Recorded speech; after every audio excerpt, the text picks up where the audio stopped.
Hey, what's up, YouTube? After dedicating many hours of learning how to record and edit paintball videos and which cameras do what the best, I thought I'd give back to the community and do a little bit of a how to film paintball video to help you guys create your own videos as well.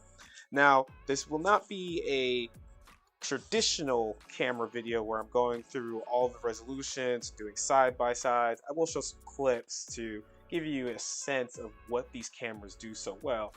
But the main focus for today is where to put these cameras, how to mount them, size comparisons, and which one are going to fit you best depending if you play primarily Magfed, Milsim, or if you do traditional speedball with hoppers usually in your face, right? Now, for the sake of argument, I did want to give you a sense of resolutions. Now, while it's good to know the max resolutions for all of these cameras, they will all shoot 4K or higher 30 FPS, which is more than what you need. For YouTube, 1440p high definition is going to give you amazing video quality. For the sake of this video, like I said, we're really comparing categories and size, starting with the DJI Action 2, which is a powerful first-person view camera, great for speedball footage. The RunCam 5 Orange, which also competes with the GoPro Hero 5 Session, also great for that barrel cam, first-person point of view.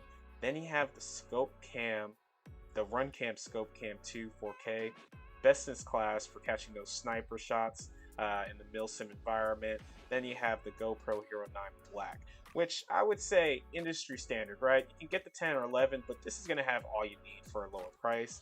And then you have the Insta360 One RS for 360 video captures. All these cameras are great in their respective categories, but before I continue my rant, I wanted to give you some example clips from videos I've created so you can compare for yourself. Which yellow? All yellow. That's a hit! Get out! Got it!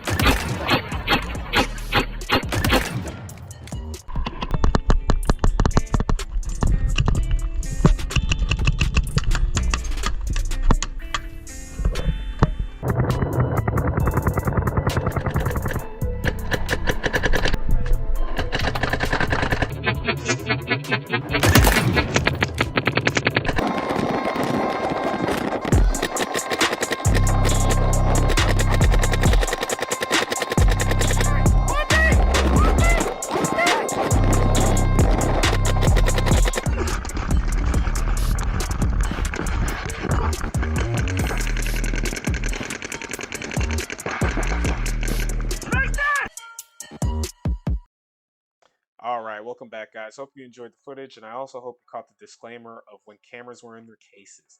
Cases are important to take note of because they do add size and weight as well as distort your video quality.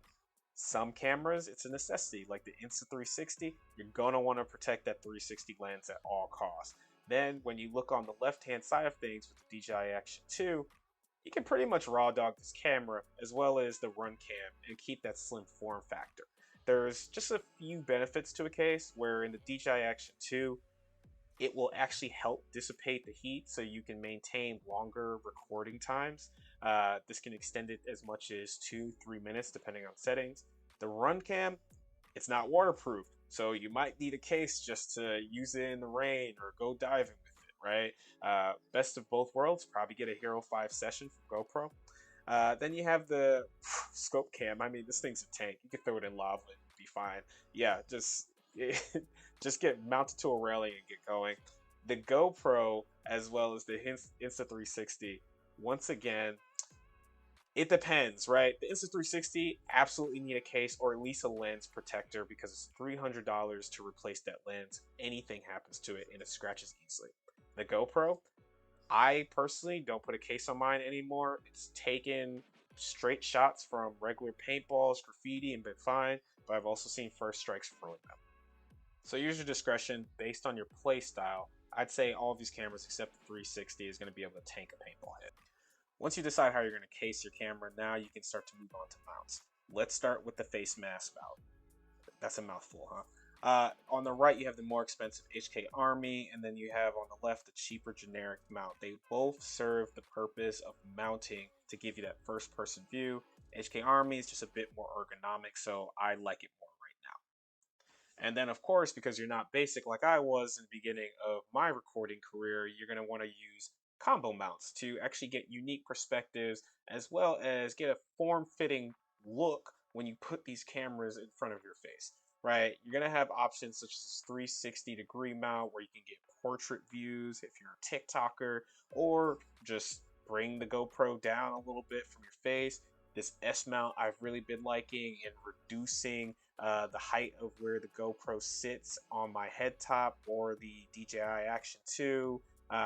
Then you have the standard double mount, which you'll see a lot of milsimmers do to flip their GoPros upside down. And then of course you have the rail mounts for your Hero Session 5s and RunCam 5 Oranges, or your RunCam Scope Cams, so you can get that right on the rail look, rise up the scope cam a little bit, or you can rotate it to a 45-degree angle for a unique perspective.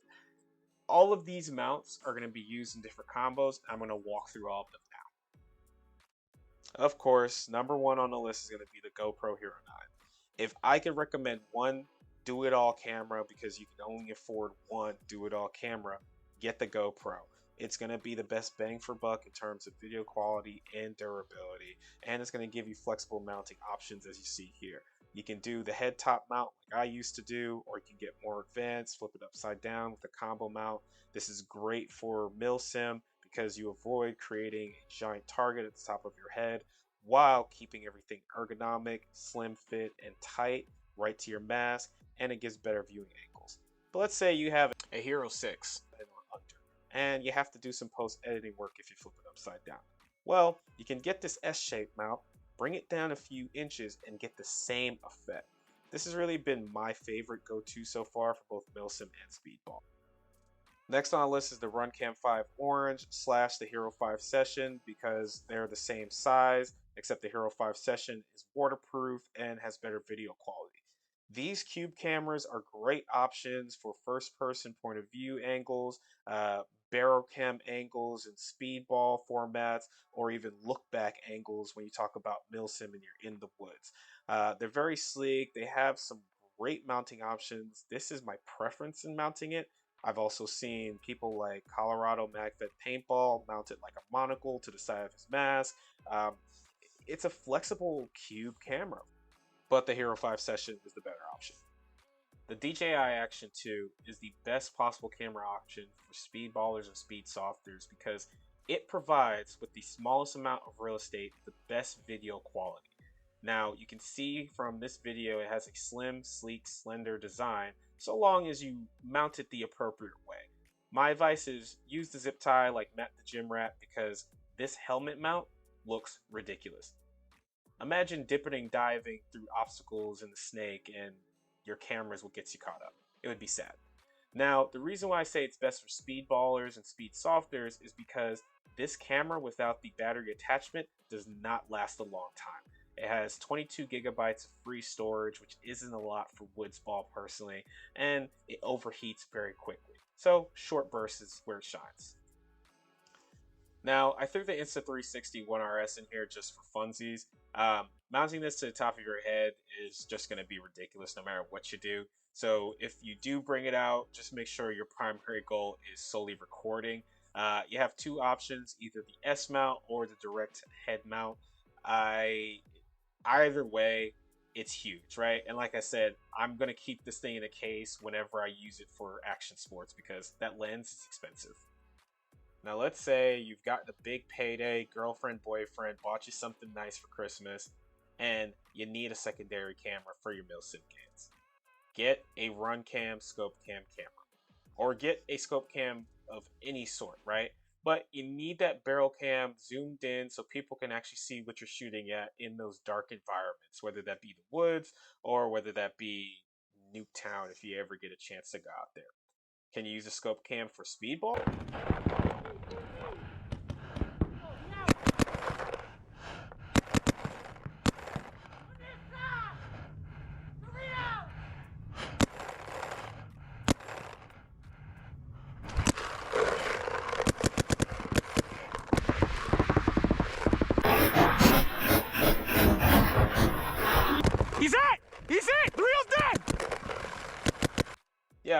guess you can use the scope cam for speedball, just like I guess you could eat ice cream with the fork. It's not the most optimized use of the device, but it's possible. There are way better barrel options for speedball that I'll touch on later in the video. But back to my Milsim folks. That second camera buy should absolutely be the scope cam. You want to get all those sweet headshots captured on film, and this is the best way to do it. The third camera to complete the trifecta is going to be that look back camera, which I would say should be the RunCam 5 Orange or the Hero 5 Session. It keeps everything nice and tight while providing good video quality of that look back view for facial expressions, or if you want to show when you get hit, whatever floats your boat. Your second option is actually going to be the Insta360 One RS. This is where I think the 360 camera shines the best. For milsim barrel cam footage, it gives you that 360 perspective of everything going around in your environment. It makes it really feel like an immersive experience. And, you know, one thing I didn't mention is it does come with a secondary lens, so you can make it more GoPro-like if you just want a regular barrel camera. But once again, it's that secondary device that you want to use on the barrel, right? It's going to give that worldwide perspective. And it being as big as it is does not really affect the milsim game for you too much. Also good to mention, the Insta360 One RS is probably the most compact 360 camera you can get right now. But oh no, you bought a DJI Action 2 already and all you do is Magfed milsim gameplay. Well, guess what? It's still a great camera. You can use it for first person point of view, you can use it for look back angles, you can even flip it around for moderate zoom cam captures. The issue with this camera is it will not last through an entire scenario event. At least not without the external battery, which when you add makes it no longer waterproof or as durable as it once was. I mean, there are better options. Alright, that's enough of milsim. Let's switch gears here and talk about Speedball Speedsoft. When it comes to barrel cams, which has been a staple of the sport for a very long time, the Hero 5 Session or the RunCam 5 Orange is the best option. I mean, do I even have to explain why? Look at the stink. You barely notice it. It's small, it's sleek, it fits in right under the hopper view, it doesn't obstruct your view of the opponent, minimal hitbox for anybody to touch you with. It's a great option. And best of all, it gives you that wide angle field of view so everyone can see the entire field and what you're shooting at. You don't really need a scope cam because most Speedsoft fields, they're not that long. What you see me using here is a Hero 5 Session back mount comboed with an HK Army barrel mount. There are plenty of different mounting options. It's just hard to go wrong with this selection of camera. Next up is the DJI Action 2, which, I mean, self-explanatory. Smallest camera on this list.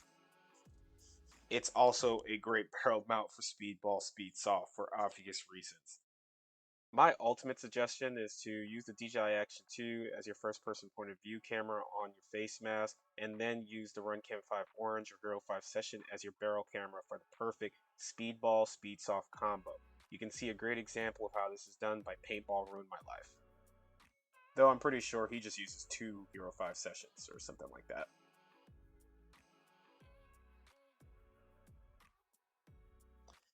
If you've made it this far, I just want to say thank you for watching, liking, subscribing, because I'm sure you've done all of those things. If you could only get one camera to do it all, once again, it's got to be the GoPro 9, 10, or 11 at this point in 2023. If you primarily play Speedball, get the DJI Action 2. It's going to be very slim and allow you to record all your games, even in tournaments, without any problems. And if you primarily do milsim, I'm still going to say get the GoPro 9, 10, or 11, plus the combination of a scope cam. And then, if you can get the look back camera, I'd get the look back camera, whether it's 360 or if it's one of the cube cameras. So, thanks for watching. Hope you enjoy.